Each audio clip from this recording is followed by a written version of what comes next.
Amém. Senhor Jesus. Oh, Senhor Jesus. Do 26, podemos já ver algo bem especial da natureza de Deus e como esse Deus nos fez segundo sua natureza. Aqui no 26 ele diz o seguinte: também disse Deus, façamos o homem à nossa imagem. Nós tivemos muita comunhão sobre esse façamos, sobre esse verbo que está na primeira pessoa do singular, do plural, aliás. Então, façamos indica que não foi só uma pessoa que fez, mas foi mais de uma pessoa, foi um coletivo que fez. Então, aqui mostra que esse Deus Todo-Poderoso que fez, que criou o homem, quando ele cria o homem, ele cria de uma maneira distinta de tudo que ele já havia criado antes desse momento. Que ele dizia ali no começo, né? Disse Deus, haja luz e houve luz. Disse Deus, haja luz e houve luz. Aqui não diz que Deus fez uma conferência para criar a luz, mas diz que Deus simplesmente disse, haja luz e houve luz, e simplesmente a luz veio a existir daquilo que não existia. Mas aqui vemos aqui no 26, façamos o homem. Aqui vemos que Deus, ele fez uma conferência. Nós sabemos que Deus, ele é Pai, Deus é Filho e Deus é Espírito. Então, esse Deus que é Pai, é Filho e Espírito, ele fez um homem à sua imagem. Então, a natureza de Deus, ele é a natureza coletiva. Pois ele não, quando ele foi fazer o homem, ele fez o homem de uma maneira coletiva. Ele decidiu entre a Trindade uma decisão, uma conferência para fazer esse homem. E o que ele gerou, o que ele fez, não foi diferente da sua natureza. Porque ele diz, façamos o homem à nossa imagem. Ou seja, conforme nós somos, esse homem também será. E o que Deus é? Deus é coletivo. E esse homem, ele foi gerado como esse coletivo. Deus, quando olhava para Adão, ele não enxergava Adão apenas, ele enxergava a humanidade. Quando Adão pecou, não foi Adão apenas que pecou, mas a humanidade em Adão. Então aqui vemos já que Deus, ele fez, o Deus coletivo, o Deus que é Pai, Filho e Espírito, ele fez esse homem conforme a sua imagem e conforme a sua semelhança. No 27 vai dizer, criou Deus, pois o homem, a sua imagem, a imagem de Deus o criou, homem e mulher. E aí você vê que o homem foi criado, e aí ele coloca depois da vírgula, que o homem foi criado, homem e mulher. Então o homem é o homem e mulher. Esse homem e mulher, né, porque até então, nós vemos aqui adiante, que quando Adão estava só, Adão tinha um viver de serviço, tinha um viver de cuidar e cultivar o jardim, mas enquanto Eva não existia, ele só havia uma manutenção desse jardim. Não sei se vocês estão entendendo, mas Adão, ele mantinha o jardim. Adão cuidava e cultivava de um único jardim. E Deus até então não tinha nenhuma perspectiva de crescimento daquele jardim, até então criar um ser chamado a mulher. Enquanto Adão estava sozinho, Adão cuidou e deu nome a cada animal, serviu naquele jardim.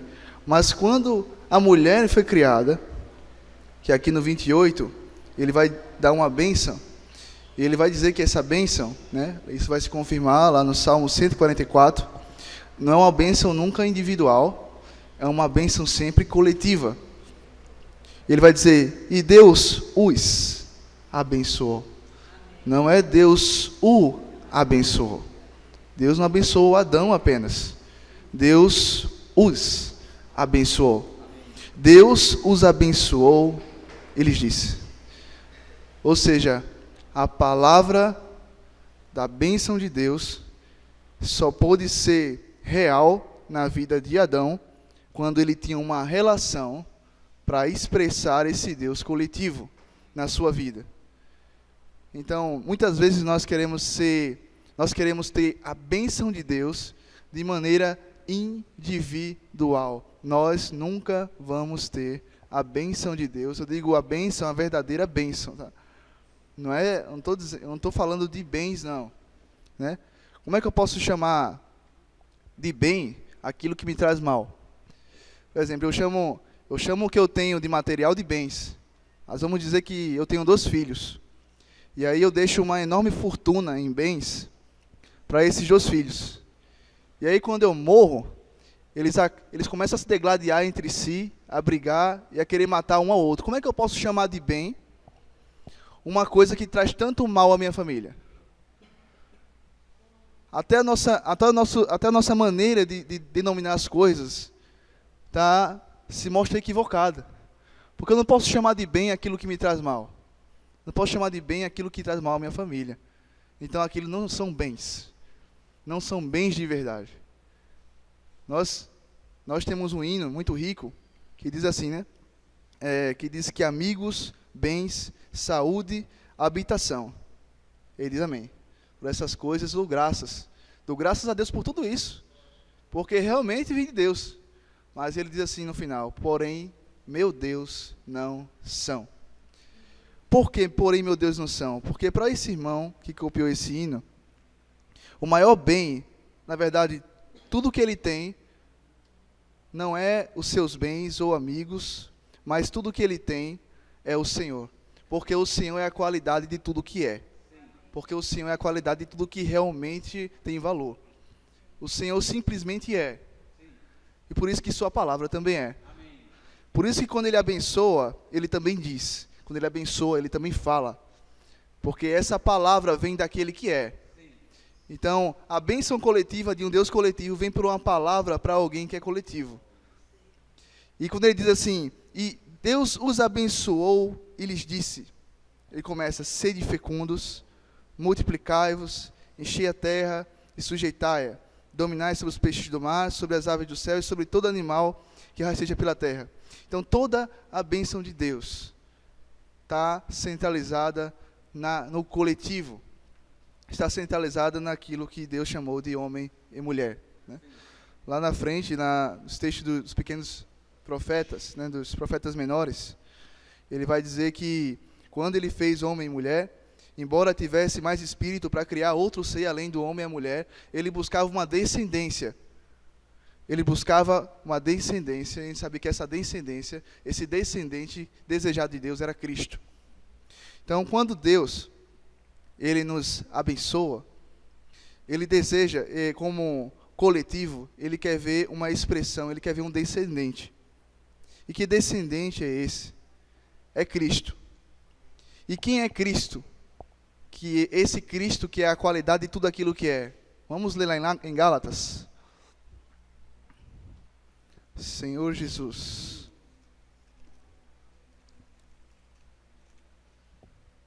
Gálatas capítulo 5, versículo 22.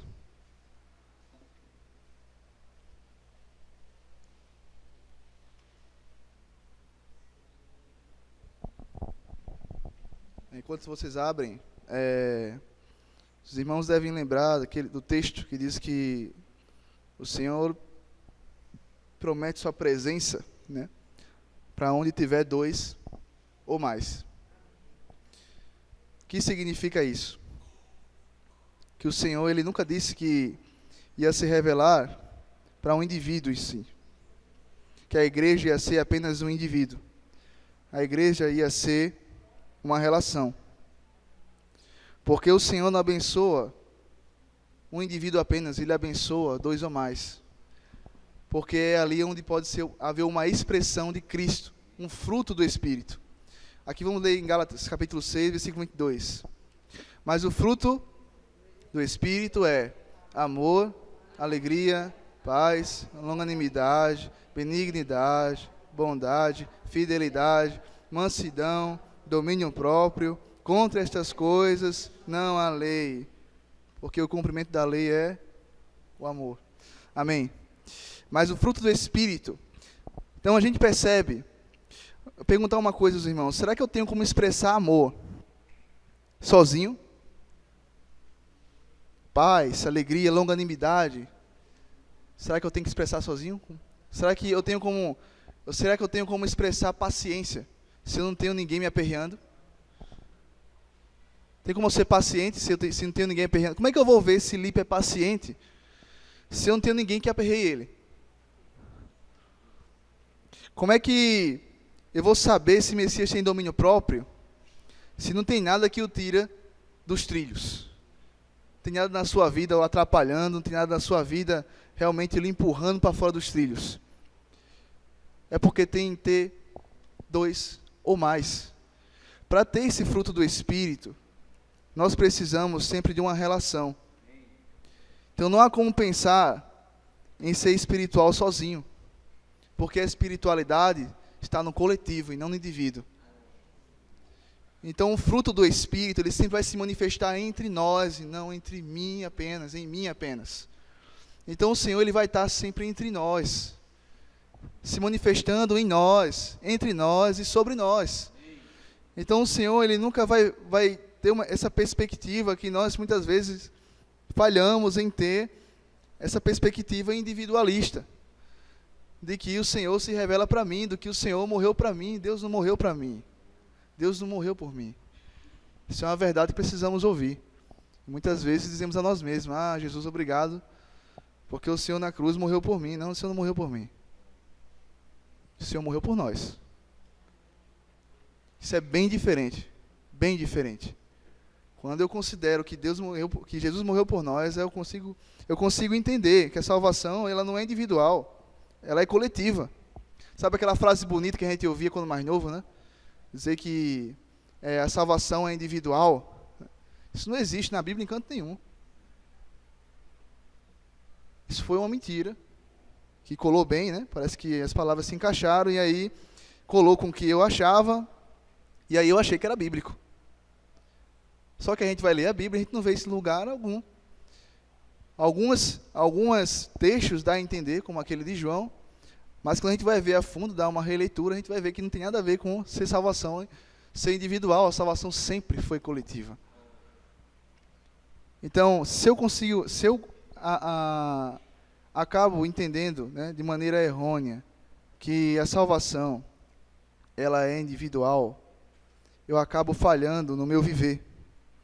Porque a salvação nunca foi individual. A salvação sempre foi coletiva. Nós vemos a maneira que fomos criados. A maneira que fomos criados foi de uma maneira totalmente coletiva. Então nós fomos gerados de um Deus coletivo. A imagem e semelhança de um Deus coletivo. A imagem e semelhança de Deus coletivo só pode ser um coletivo. É uma lógica. Não existe um ser individual. Então nós, quando entramos nessa vontade de Deus, eu estava comentando com os irmãos, a gente começa a entender o que significa felicidade. Começa. Felicidade é sempre um referencial eterno, e não como uma coisa relativa. A gente costuma relativizar a felicidade. Dizer que a felicidade é quando eu tenho um carro, que a felicidade é quando eu tenho uma bela casa, que a felicidade é quando eu tenho um bom emprego. E isso é relatividade humana, quando na verdade a felicidade está num referencial chamado Deus, que é eterno. Num referencial chamado Deus, que é a igreja. E nunca um referencial relativo, e que pode mudar toda hora a circunstância, como o humor. Felicidade não é o meu humor, não é se eu estou alegre, não é se eu estou triste. Felicidade é algo mais fundo ainda, algo dentro de nós, um referencial eterno, e quando eu toco nesse referencial, eu consigo ser alegre, independente da circunstância. Eu toco na felicidade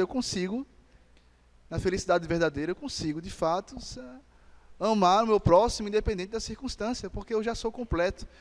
Eu sei que sou completo, sou consciente. Eu sou consciente que no Senhor eu sou feliz. E aí eu começo agora a distribuir aquilo que eu tenho.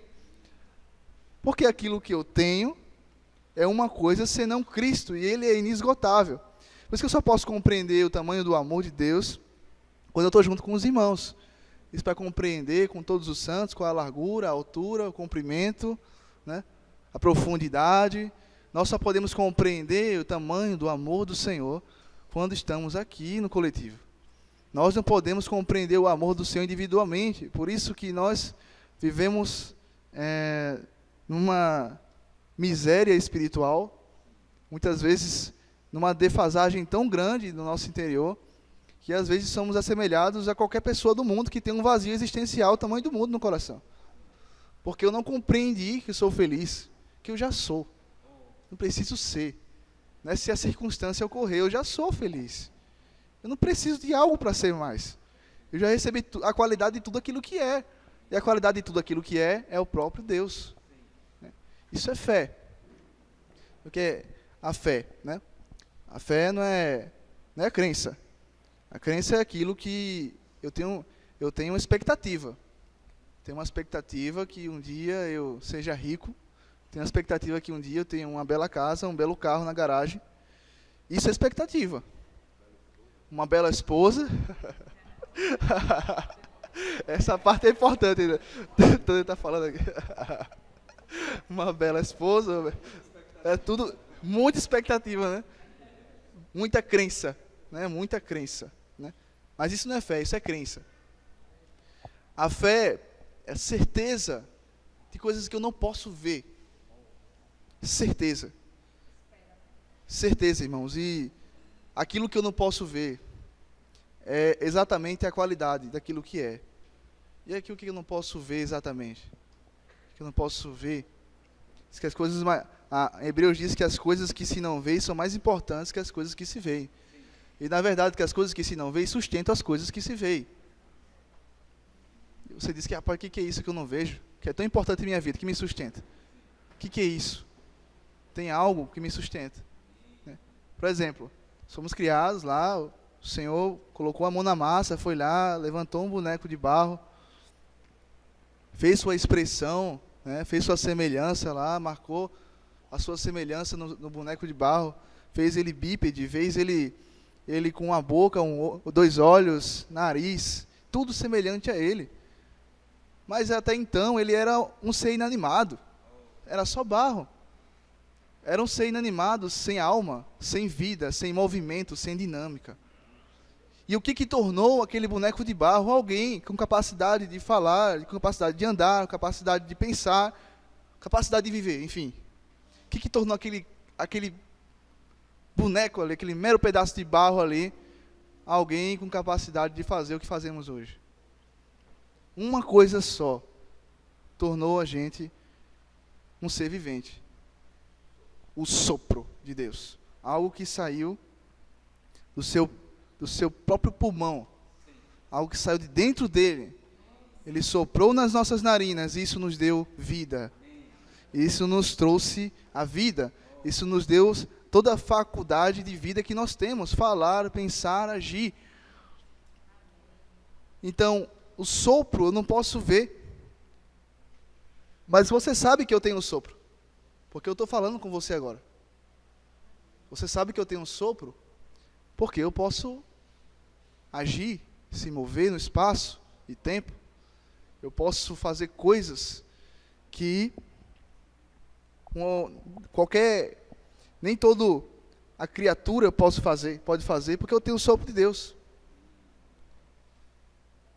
Porque esse sopro me tornou, se as suas mãos me tornou a sua semelhança, o seu sopro me tornou a sua imagem. Mas com o tempo nós fomos perdendo desde Adão essa capacidade de expressar Deus. Mas se por um homem veio a desgraça, por um homem veio a graça de Deus. Jesus Cristo trouxe a graça, a plenitude daquele que tudo é em todas as coisas. Então, aquele que tudo é em todas as coisas, ele quer nos preencher para que nós também sejamos, nós tenhamos essa qualidade, e eu estou falando de qualidade de vida, de saber que eu já sou feliz porque Jesus já entrou em mim, como o sopro da vida. Aquele texto que a gente gosta de ler, né, que eu vim para dar vida, e vida em abundância. De fato, o Senhor veio para dar vida, e vida em abundância, que a gente possa expressar Cristo abundantemente. Agora, em outro texto, na versão internacional, esse mesmo texto, ele vai dizer algo parecido, mas mais completo. Ele vai dizer, eu vim para dar vida, e vida plenamente. Plenamente. Você pergunta, poxa, não foi só em abundância que o Senhor veio dar vida, foi plenamente. E que vida plena é essa que o Senhor veio dar? É quando eu considero tudo que Deus colocou no meu coração no dia que me criou. E o que Ele imprimiu em nós? Primeiro, ser coletivo. Quando eu não sou coletivo, aí eu tenho certeza, aí realmente eu estou fora desse propósito, eu estou realmente, eu só posso se dizer alguém infeliz, tremendamente infeliz, porque Deus imprimiu isso em nosso coração. E aí, Deus tem duas coisas que Ele costuma tocar no Novo Testamento, né? Que Ele diz que é o resumo de toda a lei, é amar a Deus acima de todas as coisas, não pessoas, tá? Só destacar isso, para que a gente não se enrole na interpretação. E amar as pessoas assim como a si mesmo, né? Então, as coisas. Então, o que são as coisas, irmãos? Uma coisa se torna coisa. Uma coisa é um acessório. É aquilo que não é importante na minha vida. É aquilo que não é essencial. Aquilo que, se aquilo sair da minha vida, eu não vou deixar de viver por causa daquilo. Aquilo é uma coisa. Um acessório. E nessa relação, o que é Deus? É o essencial. Deus é o que eu preciso para viver. Então, ele tratou de separar Deus e as coisas. E depois ele trata de uma coisa, você e o próximo. Você e o próximo. Então, dois princípios são essenciais à vida plena que o Senhor nos deu. Os dois, amar a Deus acima de todas as coisas, e o próximo como a nós mesmos. Essas duas coisas, dois mandamentos que o Senhor diz que é o resumo de toda a lei. Amar a Deus acima de todas as coisas, que é a nossa essência, e amar o próximo como a nós mesmos, porque também é nossa essência. Então, o homem tem duas essências que se resumem também em uma: amor. Porque os dois mandamentos se resumem em amar. Ama a Deus, ama teu próximo. Deixa as coisas, deixa a si mesmo. Então, qual o resumo do que o Senhor tem dito para nós ultimamente? Ame. Essa é a frase imperativa no conselho, em forma de conselho que o Senhor nos dá. Ame. Ame ao próximo. Ame a Deus acima de todas as coisas. Só que acontece muitas vezes, porque muitas vezes nós somos infelizes e não sabemos por quê. Porque Deus nos fez para amar as pessoas e usar as coisas, mas nós, de vez em quando, quase sempre, nós amamos as coisas e usamos as pessoas. Amamos as coisas, usamos as pessoas. Eu começo a transformar, e isso é a coisificação, começa a transformar tudo em coisa. Porque eu passo a amar a coisa em si. Por exemplo, o camarada está numa rodinha de bar, e ele está bebendo cerveja, e ele não entendeu, tá? Ele não entendeu ainda que a felicidade da vida dele não está na latinha de cerveja.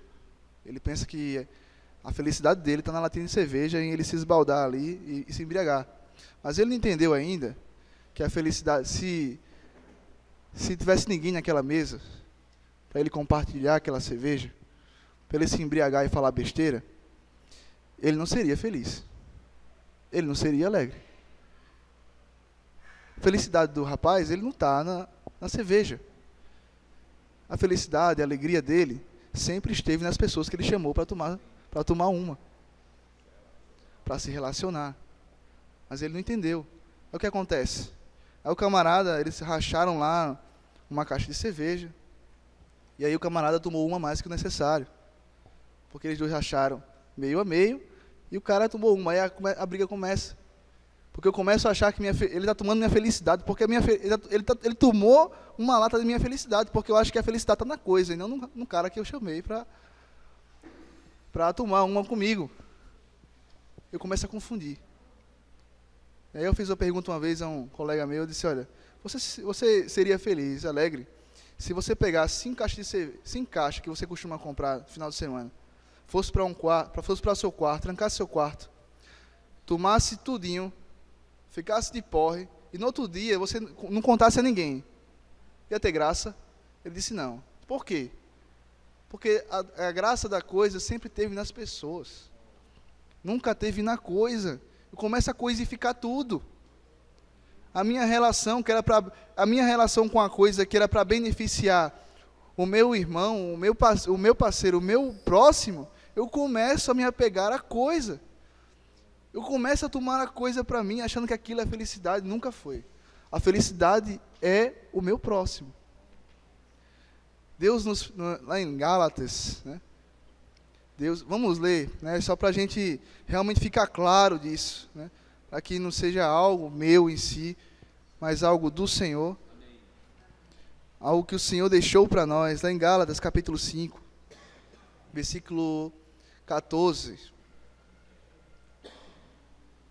Está falando de algumas coisas que aconteciam aos Gálatas, de algumas coisas que eles não amavam os irmãos, algumas coisas estavam acontecendo, e ele esclarece um ponto bem importante aqui em Gálatas.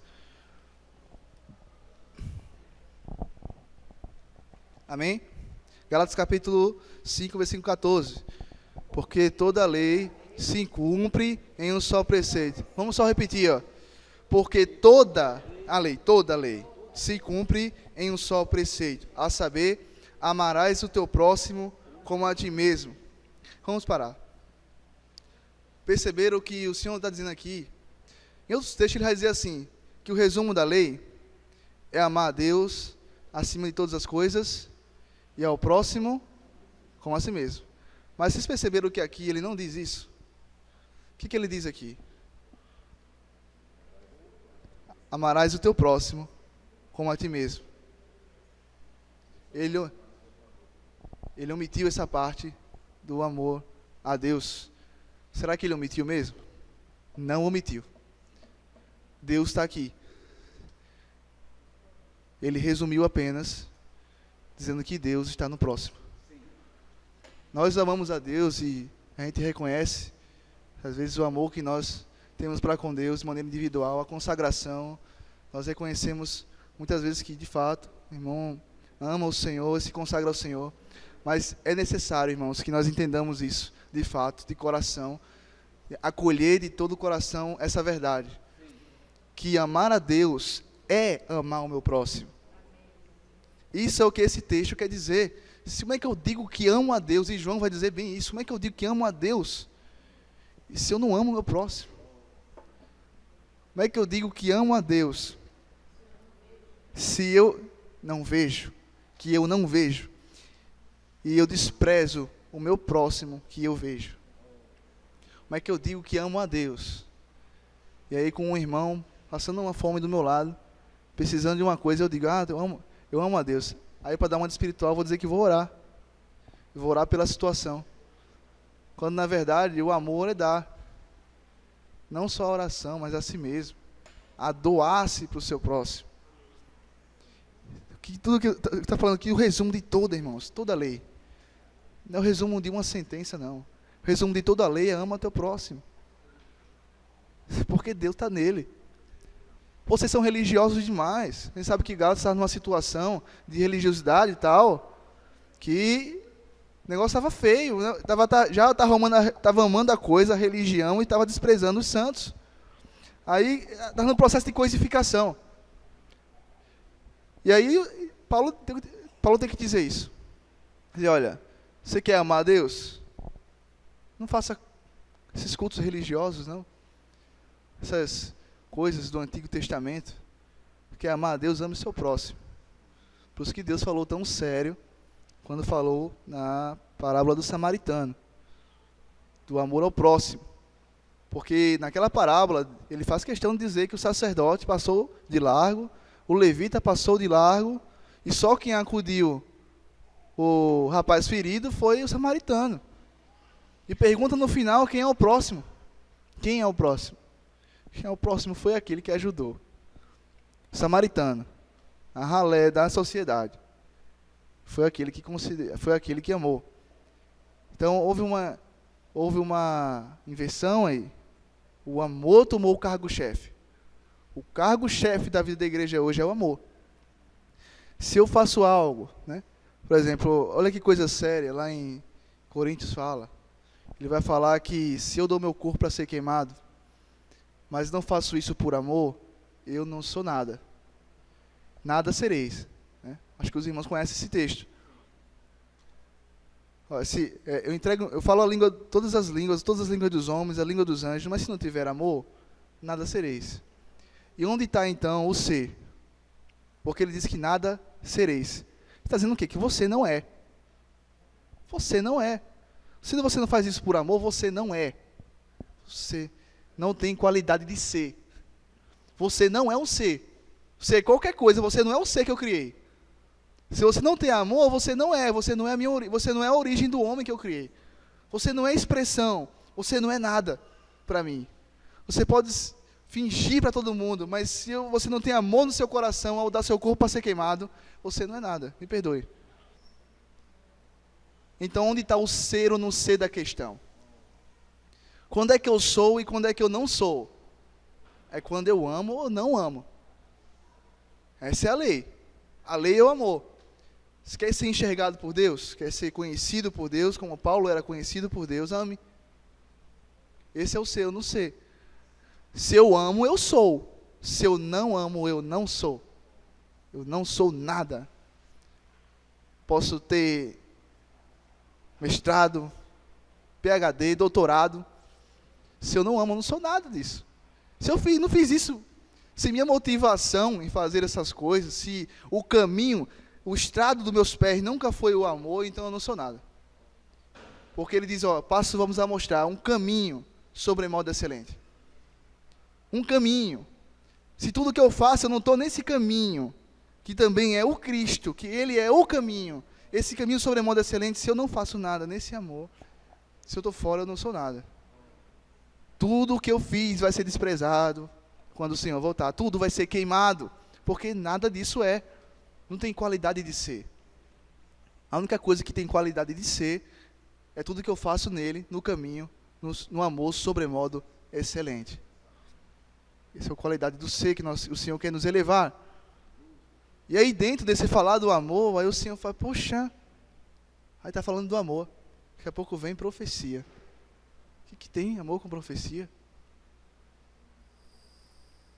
Amor com profecia tem tudo a ver. Porque eu devo expressar aquilo que eu tenho. O amor é algo intrínseco, é algo que tal, é o que sou. Mas o falar, né, o agir, a profecia, o ser a profecia e o falar a profecia, faz toda a diferença no amor. É a expressão prática disso. É por isso que essa questão de como eu me levanto e como eu me sento. Por exemplo, se eu me sento aqui apenas para comer, eu não estou sendo nada, eu não estou cumprindo a vontade de Deus. Porque a vontade de Deus é que eu ame, é que eu dê. Então eu devo me sentar para partilhar. Isso é louvável diante de Deus. A parte mais excitante dessa reunião devia ser a hora que eu vou profetizar. Porque isso está dentro do caminho do amor. Profetizar devia ser a hora de compartilhar, devia ser a hora mais feliz dessa reunião. Né? Claro, depois da hora do partir do pão, que é aí onde nós, de fato, é o centro dessa reunião. mas em toda reunião, nós não devíamos nos sentar para comer. Devemos nos sentar para partilhar. Essa é a alegria do ser, né? Então nós temos de andar segundo isso, essas verdades.